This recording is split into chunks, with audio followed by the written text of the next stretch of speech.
we get to talk about philosophy.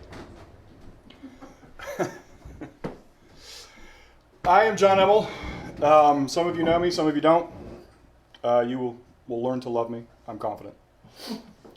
I want to introduce you to something I have probably brought. I think I've said this in every TANC session I've ever been in, probably. At least every year. The Gospel according to John Immel, that's me. I wrote my own Gospel. Chapter 3, verses 1 through 3. All people act logically from their assumptions. It does not matter how inconsistent the ideas or insane the rationale. They will act until the logic is fulfilled. Therefore, when you see masses of people taking the same destructive actions, find the assumptions and you will find the cause.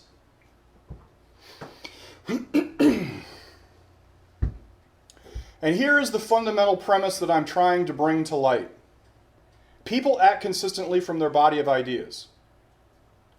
They will fulfill that logical conclusion. They cannot escape it because human beings are designed to integrate their concepts through the most basic premises all the way to the most highest concepts. Now this is actually captured in this right here. Now my claim to fame within TANC is to discuss the roots of tyranny. Where does tyranny come from and why does it exist? Now this right here is my contribution to philosophy. I've identified effectively five pillars. All tyrannies are based on these five things. Now the reason we have a spider web here is because I want you to understand that they're all interconnected. These are not siloed events. What you see here is each of these actually connects to the other. Dictated good, universal guilt, the abolition of ambition, collective conformity, and incompetent masses. In all tyrannies, you will find fundamental doctrines, and I don't really care if the tyranny is socialist, communist, or Calvinist. At the end of the day, you will find these general categories, the arguments that people use to sustain their tyranny, you will find them wrapped up in this diagram right here. Man organizes his ideas in a hierarchy. I laid this out consistently in TANC 2013 and 2012. Oh, by the way, I am seriously reconsidering redoing TANC 2012. Is that their first one? That was the first one. Finally. Finally, you said? I'm a capitalist, so it probably won't be free. So, find the assumption and you will find the cause. One of the most challenging things I think people have to do when they're evaluating the content of ideas is to learn to see root principles. Learn to see what is at the bottom of what everybody's thinking.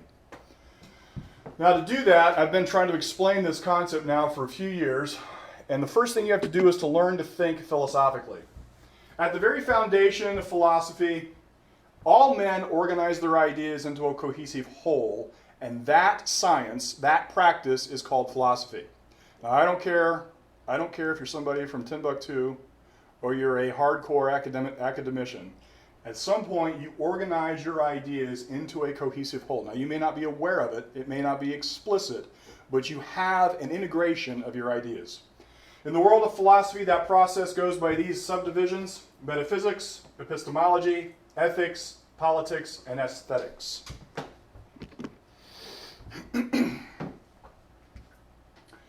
So here's what this means, and this is a brief review for those of you who are not familiar with my presentations.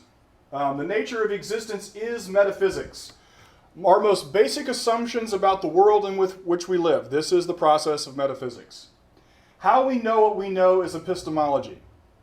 How man understands his world is the nature of epistemology. How we value what we know is ethics. We are actually going to spend the bulk of this discussion in this conference discussing ethics. How we interact with people is politics, and how man creatively reflects his existence back to himself is called aesthetics.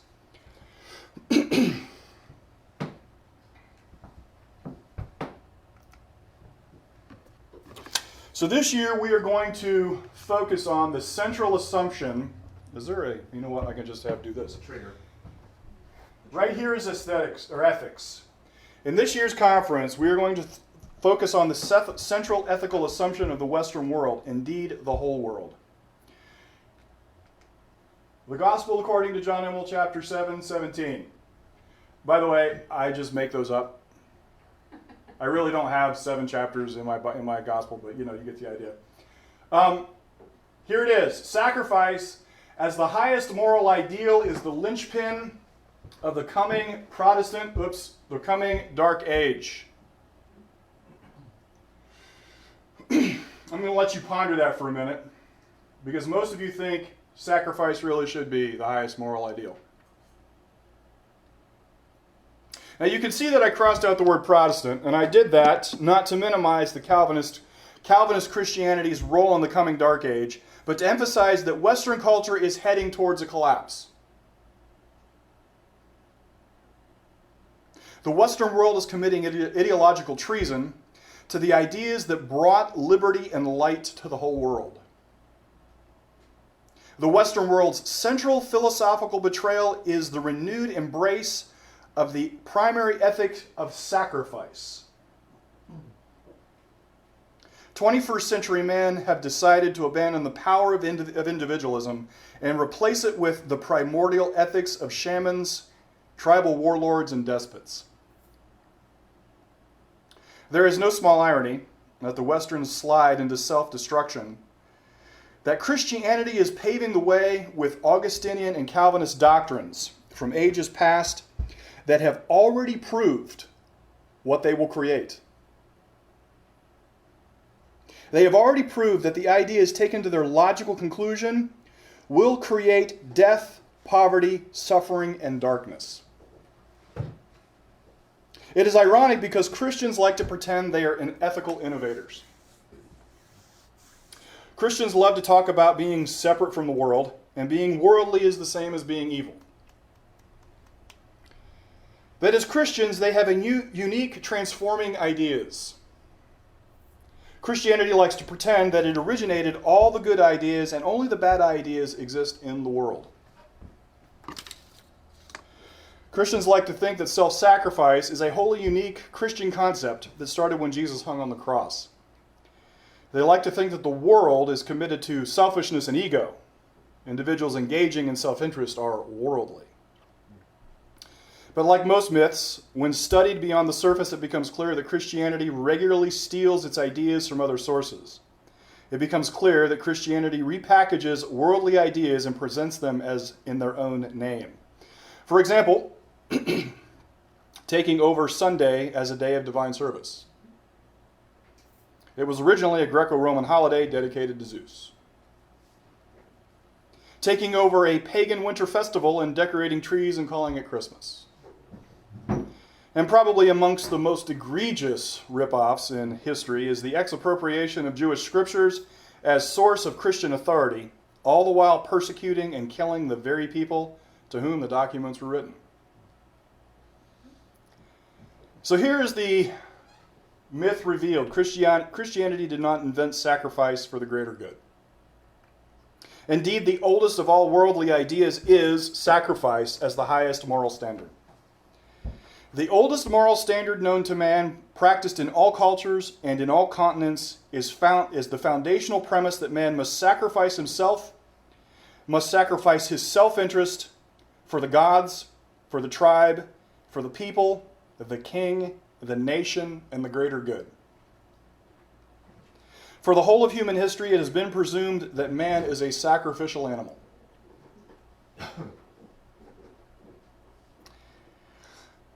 Don't be deceived that because we don't see virgins tied to altars and priests holding bloody knives in Times Square that we in the 21st century are more enlightened. We are not. Indeed, the nature of sacrifice today is more pervasive, more destructive, and more vicious. In ages past, a sacrifice was done to receive a favor from the gods. It was expected that the destruction of one value would provide something of greater value. Today, it is presumed that to receive any benefit from a sacrifice disqualifies the action. Today, we sacrifice for the sake of itself. The result is that modern man is offered two existential options. In the modern age, man's moral choice is sadism, equals sacrifice enforced at the hands of others, or masochism, self-inflicted sacrifice.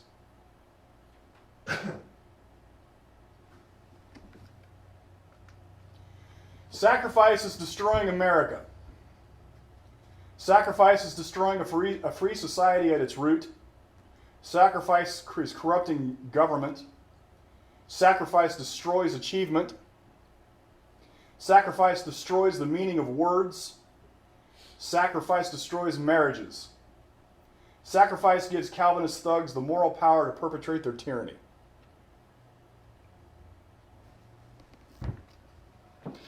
But before we trip down that path too much farther, I want to actually give you a sense of history.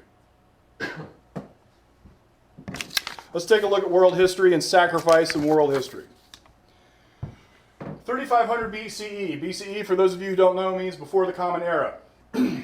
Starting in about 3500, and these are the extant documents that we have, the surviving documents that we have available to us. The things that we can, in fact, study. The Sumerians, 3500 BCE. Let's talk a little bit about them. They were in the land of Ur. Kings were gods. The people were created to serve the gods. This is the concepts that they believed in. This was their metaphysics and epistemology and their ethics within their worldview. Fertility was the most sought-after boon from the gods. Now, when we talk about fertility, we're talking about making babies and making cows and calves and pigs and having lots of stuff to eat. That's what we're talking about when we're talking fertility. To acquire these boons from the gods, people gave sacrifices. Now, you gave sacrifices of animals, and you gave sacrifices of grain, and you gave sacrifices of people. Now, I will say this, one of the things that they did believe is that sacrificing oneself made it possible to follow the king into the afterlife. It was also a common practice for women to sacrifice themselves to follow their husbands into the afterlife. The Hindu Vedas, right here, 1700 to 1100 BCE. Hindus, that would be India, or that general region. Here's what they thought. Dated roughly somewhere between what I just said. The Hindus think the Vedas are divinely inspired documents, just like Christians think their scriptures are divinely inspired. There is one subtle difference. They believe their scriptures are without human author. They don't ascribe them to anybody. They're ascribed actually to the gods, and they don't know who wrote them. Within these scriptures, they detail human sacrifice. Some scholars say that human sacrifice was continued in Bengal through the ancient world until the 19th century. How many of you are familiar with the movie Raiders of the Lost Ark, or Indiana Jones, Temple of Doom? Remember the Thuggee cult in that movie? They were real. They existed. They existed well into the 19th century. They followed Kali, the goddess of destruction, and it is believed they killed somewhere in the neighborhood of 2 million people. The Shang Dynasty. Shang Dynasty here, 1523 to roughly 1050 BCE. Now we've moved to China. Notice we started out Sumeria. That would be what you now would understand as, say that again? Mesopotamia, yes. What you would consider to be the Middle Eastern area now. Hindu would have been India area. Shang Dynasty, Chinese. Chinese culture was dominated by ancestor worship. When a man died, they passed into the upper regions. And these ancestors had the power to impact the lives of his descendants back on earth. To inspire these ancestors to act in their behalf, people on earth gave sacrifices. Animals, food, grain, wine, and other men. Or women. It was believed that man's abasement before the spirits by offering these sacrifices would show the correct humility so that they might be worthy of good fortune. It was common practice when the kings died to slaughter members of his elite guard and bury them in the tombs to guard the Shang kings in the afterlife. We're going to turn now to Abram. You probably know him as Abraham.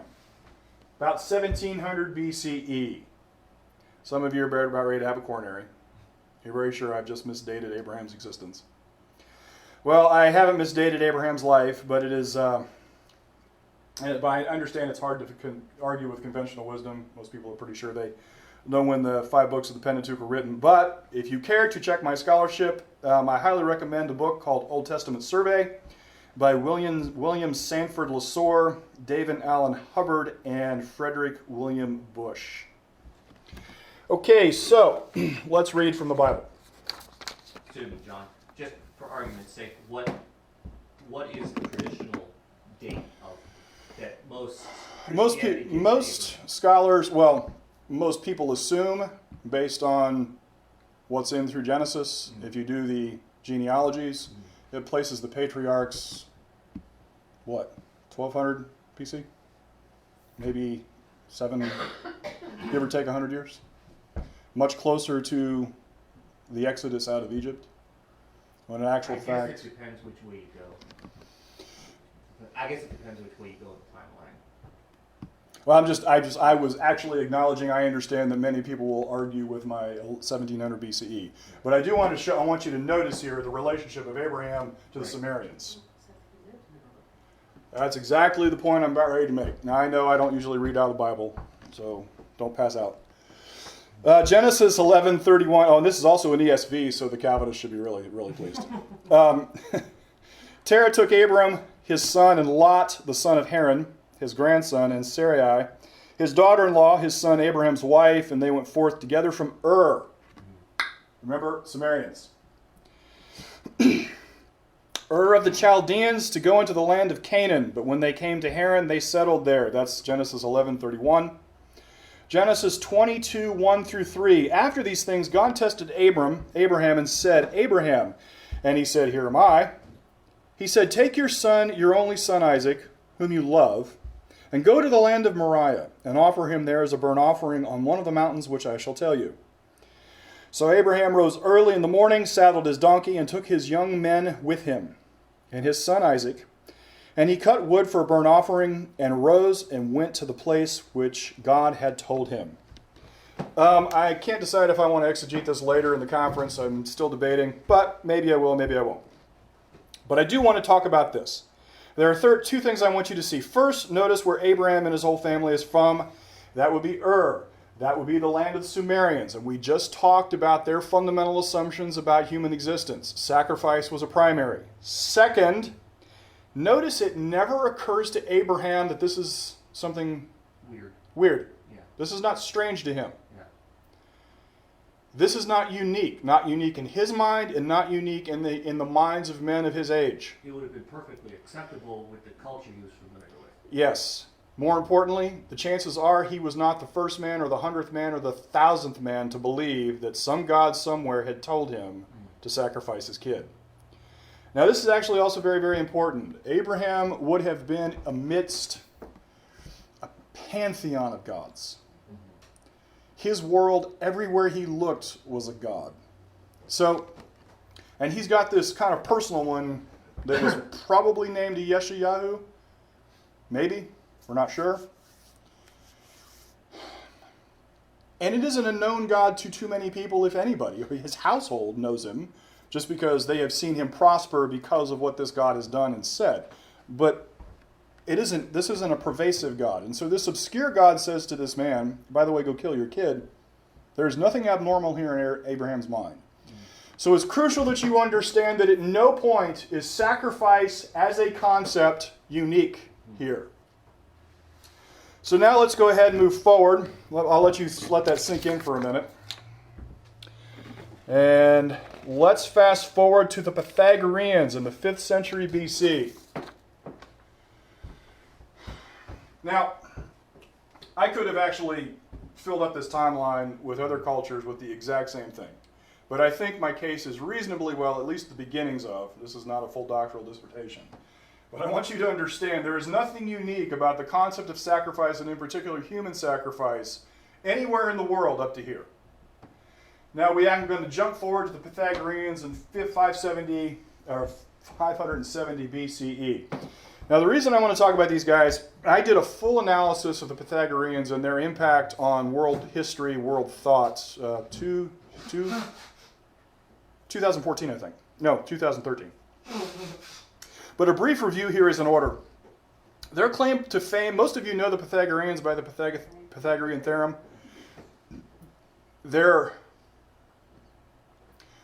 abiding and enduring impact starts with music and mathematics. Much of what we know mathematically and musically originates with them. However, their greater impact on world culture is metaphysical. Now, pretty much everything from here over is segregated within their areas. Even though it's pervasive in the big picture, these people here, the Sumerians, have no association with these people here. Or maybe more appropriately said, these people here would have been almost unheard of to the Pythagoreans and the Greeks coming forward. So what these people are about ready to offer in the history of Western thought is profound and unique. Now here's what they said about the metaphysical world. In the beginning, the soul was a godlike creature inhabiting another superior spiritual world, but it sinned. The result was the soul fell from favor with the divine and lost access to the mystery. And the mystery in this instance was this transcendent realm. The soul's punishment was living in the flesh on this earth. The body is therefore the prison or the tomb of the soul. Man has two parts, a high part and a low part, that is in eternal conflict with each other. The high part is the soul, the low part is the body. The human soul is divine, but doomed to live for a period in this grievous cycle of flesh. Now, you can hear the echoes of later Christian doctrine all over this. Now, notice they go on to say soul purification is achieved through an ascetic life, which combines with initiation rites into their little sect, that facilitates the release of bondage of the flesh from this eternal conflict with the divine, and to be free of the flesh is man's highest ethical ideal. So here is what the Pythagoreans did. Now this was unique in this regard. For the first time, there was a formal concept of man divided against himself. That man was actually two things, spiritual and material. And the spiritual was good and the material was functionally evil. They are the developers of human depravity in Western thought. This is where this originates. Now, most cultures prior to this accepted that the gods were to be revered and their domains were set apart, but it was assumed that man had a right to engage and or interact with the gods on some level. The divine was not specifically hostile to man as such, and man by definition could beseech the gods and get boons from them. But the Pythagorean premise begins the separation between the material and the spiritual. Now, to my knowledge, the Pythagoreans do not participate in human sacrifice in the traditional meaning, cutting of virgins on throats on altars, but they introduce what amounts to a living death. For the first time in philosophical history, the presumption is that this stuff that we inhabit is somehow functionally morally wrong. Now, I will say this. The Pythagoreans are raving hedonists by our standards. So it's going to take almost 1,000 years for asceticism to be refined by any level. Okay? So just so you know, this is the start of the ascetic mindset.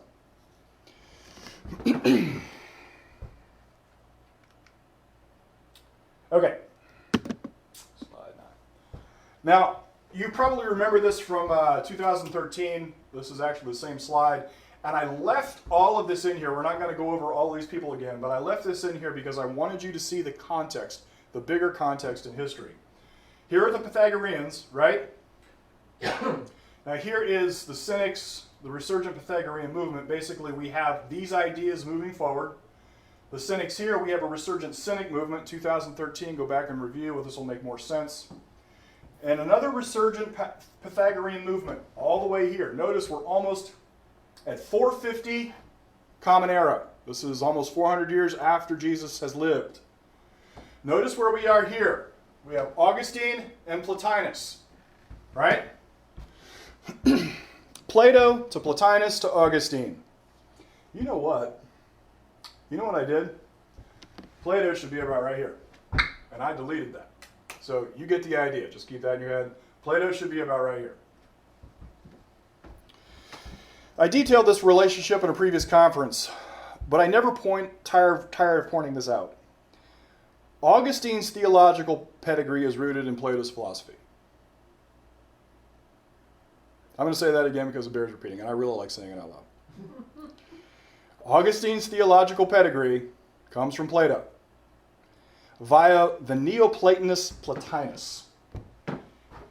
So here's Plotinus, here's Plato, there's Augustine. Now, Plato, the Republic, basically says this. By the way, I really wish Christianity would commit to abandoning worldly ideas, because we would not have this problem. People said, no to Plato, but I digress. Augustine is Luther. Luther begets Calvin. So modern Protestant Christianity is repackaged Platonism. That's where it comes from. That's where the full philosophical statement comes from. Christianity, particularly Western Christianity, Dark Ages, Martin Luther, John Calvin, becomes fantastically easy to understand if you understand that its roots, its full philosophical expression, originates here. Plato, his Republic, basically says lesser men are driven by their passions and not fit to rule themselves. Lesser men must subordinate themselves, aka sacrifice, their base nature to the philosopher kings. This is the appropriate order of the world. Now, here's what happens. Plato develops his full philosophical statement, and it is one of the most detailed philosophical presentations in the history of the world. Plato, genius, fantastic, probably not really a villain. Ultimately, his ideas, I think, were fantastically wrong. But that full philosophical statement, if you remember from earlier in the presentation, I told you all men organize their ideas into a full philosophical order, right? Here's the thing. Most people don't do it formally. So the intellectuals that do create the formal statements are the ones who end up with the fullest intellectual power. It is very hard for people to be intellectual and philosophical innovators. 1% of 1% of 1% of 1% of 1% of 1% of the people in the world history will ever try to do such a thing. Most people adopt uncritically philosophical statements from whoever they're learning from. So here's Plotinus. Now I want you to notice this. Plotinus actually picks up on these people right here, and these people right here, and these people right here. Cynics, Stoics, and Pythagoreans all believed in the soul-body dichotomy. And it metastasizes, and what I mean by that is it gets worse. The presumptions about what it really means to have this disintegration, this two-person human being, gets worse as you come forward. I told you these guys were raving hedonists. By the time we get here, some of these guys, actually the Stoics, no, the Cynics.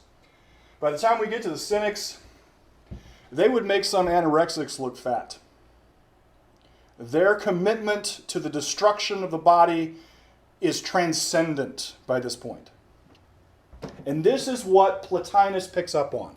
By the time we get to Plotinus, he is determined to philosophically eradicate the material world as such. And that specifically means the body. So Plotinus drops all vestige of the humanist element in Plato's philosophy. And what I mean by that is this. Plato, even though I ultimately believe his ideas were wrong, he still held humanity with virtue. He still expected that man as such had value, right? And he is still advocating for the betterment of man, even though he ultimately, I think, arrives at the wrong conclusions. So his is not a religious position. Now, he has religious elements in his thinking just because pretty much there was no atheism as we would understand it in that time period. But he would have been secular by anybody's definition. Do you understand the distinction I'm making? Okay. Well, by the time we get to here, that's all gone. It's all religious now. The overtones, the primary expectation is material world absolutely substantively evil.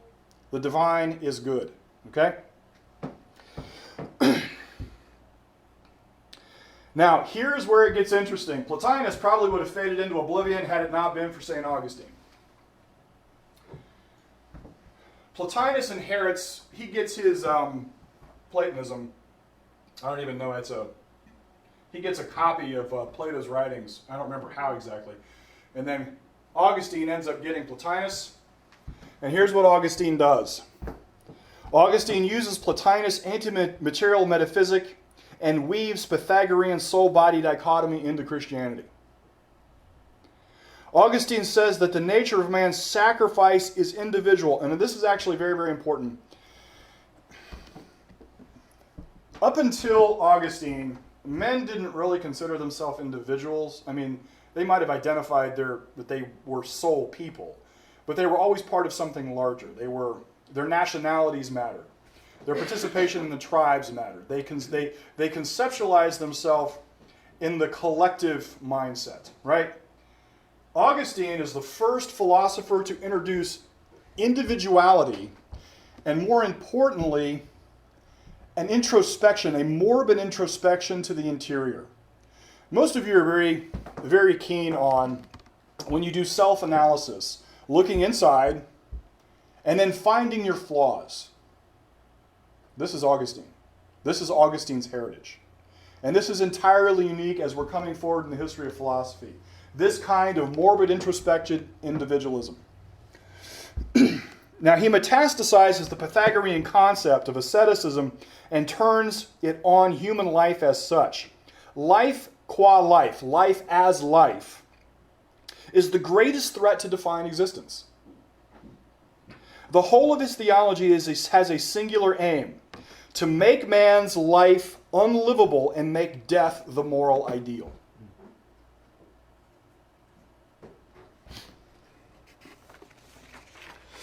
Didn't he get that? He might have gotten it from Plotinus, but Plato believed that too. That death was. Well, they considered death a virtue. Right. They considered it a virtue, but it wasn't the sole. It wasn't the primary aim of human life. You see the distinction I'm making? It's pretty fine, but ultimately, Plato still believed in living, right? Augustine believes in death. Does that make sense?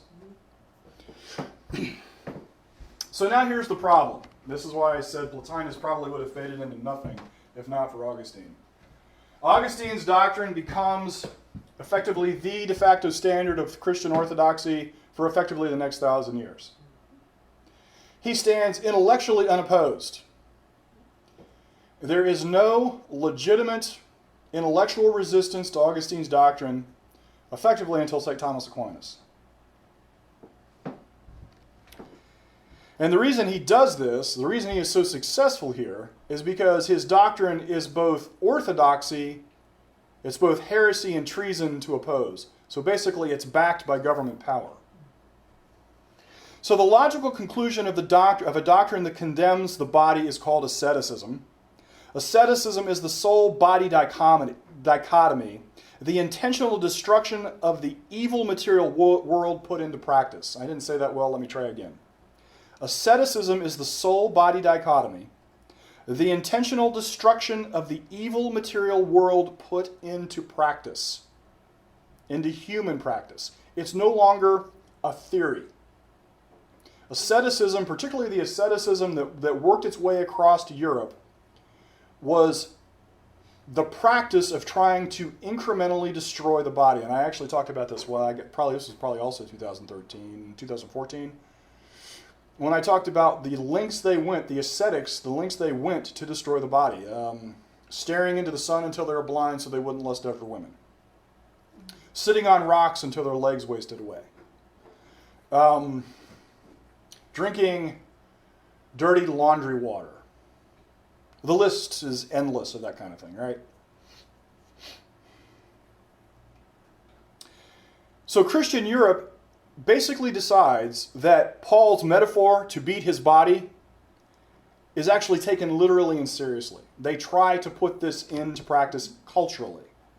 Asceticism was the social ideal during the Dark Ages. So here's the problem they had in the Dark Ages. It's not really practicable. You can't really practice asceticism. It'll kill you.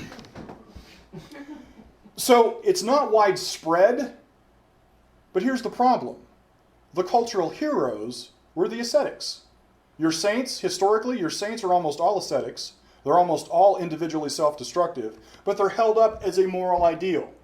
And so they're venerated, even though you don't really do what they do. Well, this is the mindset of the Dark Ages in Europe. And of course, that's exactly what it produces. That individual expression of such destruction is what you ultimately see in the medieval world. Poverty, lack, want, destruction, death, all of it.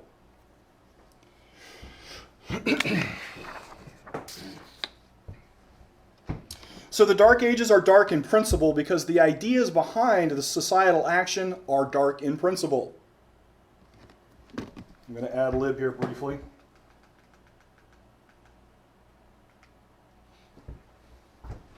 If your metaphysics are dark, man can't know anything because his epistemology, what he knows, his mind is dark, right? And if his mind is dark, by definition, he seeks out darkness as such. He seeks to destroy. And that means his politics, how he interacts with people, is by definition destructive. Notice the progression. You start with Augustinian premise of original sin and self-destruction, man materially evil, man functionally evil, fundamentally evil. It actually all plays out. And this is what I mean by when you start with your metaphysical premise, it actually works through the whole progression. Yeah. Yes?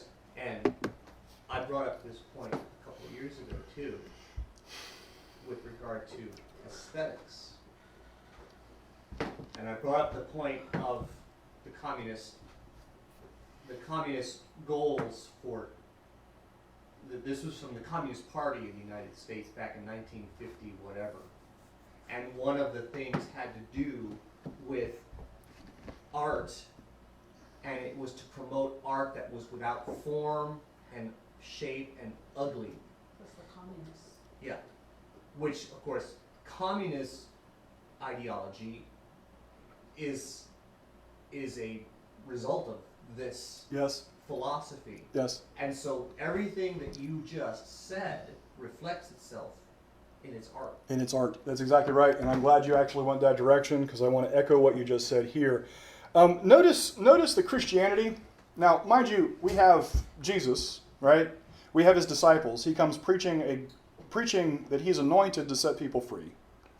The whole of his ministry is dedicated to relieving suffering and removing burdens and destroying yokes, right?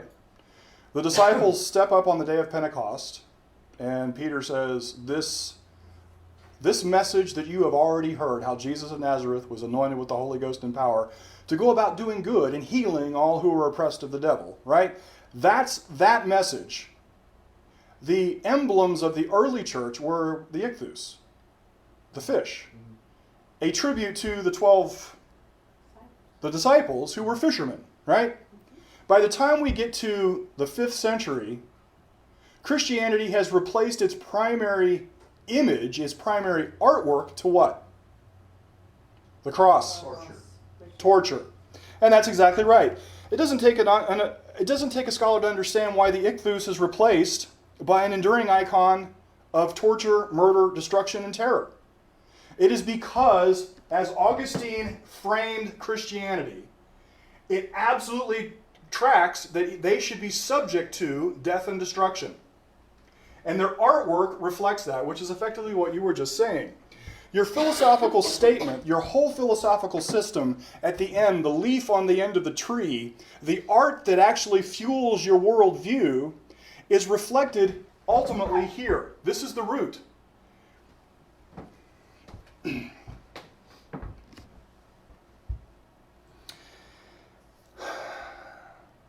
400 years after Jesus, I already said this, but I want to use this as my pickup point. 400 years after Jesus came preaching life in the covenants of promise, Christianity becomes a cult of death that ruled the world with a nihilistic iron fist. But for all the destruction that Augustine's ideas created, He had one flaw in his theology. He left one avenue of self-interest in his doctrine. That flaw gave the world one last glimmer of hope, one last place for man to escape the destruction of human sacrifice. And that flaw would remain in human thought for about 1,000 years. And if you want to know what that flaw was, tune in next time when I talk. Thank you. Oh, man. Dude. Cliffhanger. You're welcome to guess. Excellent. Individualism? Not quite. It was a flaw? Was that- Well, when I say flaw, I mean an inconsistency. Okay. He doesn't think it's a flaw, certainly. I think his whole doctrine is flawed, personally. What I'm saying is that within his body of doctrine, he left open the door a crack. And we'll talk about that. What was it tomorrow. start with? You want to start playing hangman? Is that what you want to do? The word is. So anyway, thank you very much. I appreciate it.